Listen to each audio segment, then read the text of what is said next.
of الرياض.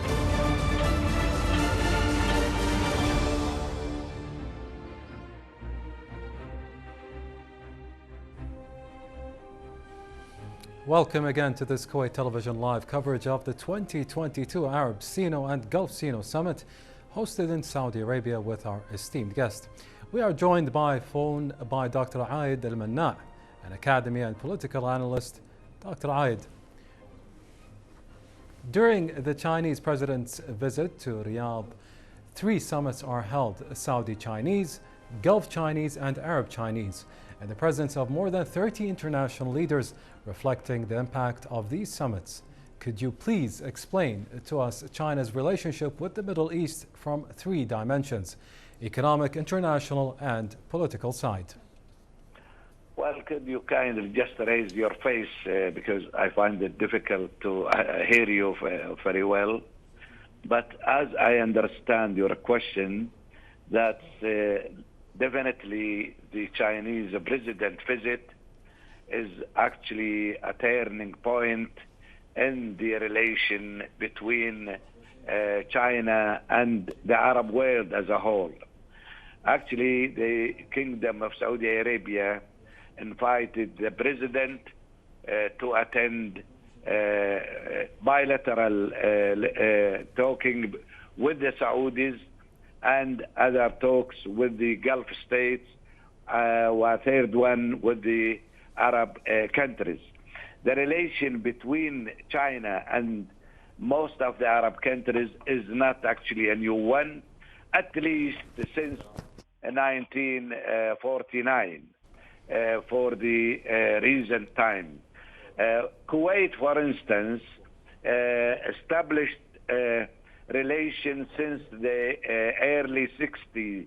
I remember that Sheikh Jabir al-Ahmad al-Jabir al-Sabah, who was at that time Minister of Finance, visited China to establish a kind of ties with the Chinese. Afterward, actually, the other Gulf state or the GCC countries followed a step. We find that in the 80s, the United Arab Emirates and Qatar and others. Saudi Arabia started in 1990s, the relation. Other countries like Egypt, Syria, Iraq, they have a long-standing relation before us. But the relation with the rich countries like our region actually boosted very well. The Chinese wanted our markets to have their products to be sold, and they want our oil and gas as energy for them to be imported by them, exported by us. And that there is actually a mutual relation between the Arab world and China. China is one of the friendly nations. Its government does not intervene in the internal politics of any country. Also does not motivate rebellion to revolt against their own government like other countries, for instance, in the West. And therefore, it is accepted. Also, the values, whether it is traditional or religion, we actually not far away from each other. Some of the aspects in the West, like homosexuality, is not accepted in China, and it's not accepted on us. The Chinese do not impose their values and the tradition or ideology on the others. They respect yours, and we have to respect theirs. And this is a good, actually, move for to have a good relation with a nation who respect you and you respect this kind of countries. Dr. Almanna, can you tell us what are the potential opportunities that can benefit the countries of the region from this summit? Yeah. Definitely, China is one of the biggest industrial countries in the world. It is also technologically advanced country, and I'm sure we benefited from this kind of productions and technology. I can say that most of the China technology is intermediate, which is actually fit to our societies, and afterward they can improve it, and also we can improve this kind of technology to be advanced. Our relation in economic basis, as you noticed, that with the Saudi, actually, the Gulf states, they now signed agreements to have a $20 billion agreement between the two parties. More of the industry, whether cars or technology or others, exported to the Arab world. Our markets can also import more of their productions. The energy, oil and gas, they're on demand, and they want to secure this kind.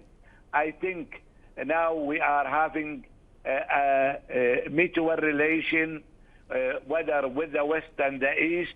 We are not dependent on one source. We have to also diversify our source of income, and we have to diversify also our friendship with other nations to have all these nations friendly on the basis of mutual interests. And how will the summits tackle means to boost relations in all fields, specifically in the field of economic cooperation?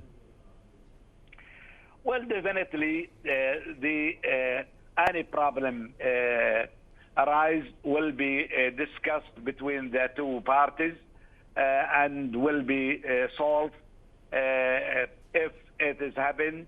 As you know, they have manpower, they have technology, and definitely we need to have this kind of experience of the Chinese. I'm sure they will provide us in the Arab world with their own technology. As I know that the Saudis starting to learn Chinese language. I think we have in Kuwait like that. In the future, I know it's not that easy language, but I'm sure there will be learning language. What they have actually, and that I tested myself in China, they have so many people who speak Arabic language, and that will be easing the difficulties and solving all the differences or disputes. In respect to the economic field and cooperation, the Chinese, they have their own products and they want to export it to us. If you remember, that the Silk Road probably to Bobian Island, probably will be in other countries, and that's to be a step to other countries like Europe and Africa and other nations through the seas and oceans. Definitely there are mutual interests between us and the Chinese. They need our energy as oil and gas, and others probably gold or something like it, and we need their experience and technology, and that's we have a good relation. We're hoping to have more cooperation between us and the Chinese. Well, thank you for your time and valuable insight, Dr. Almanna. It has been a pleasure to talk to you this evening.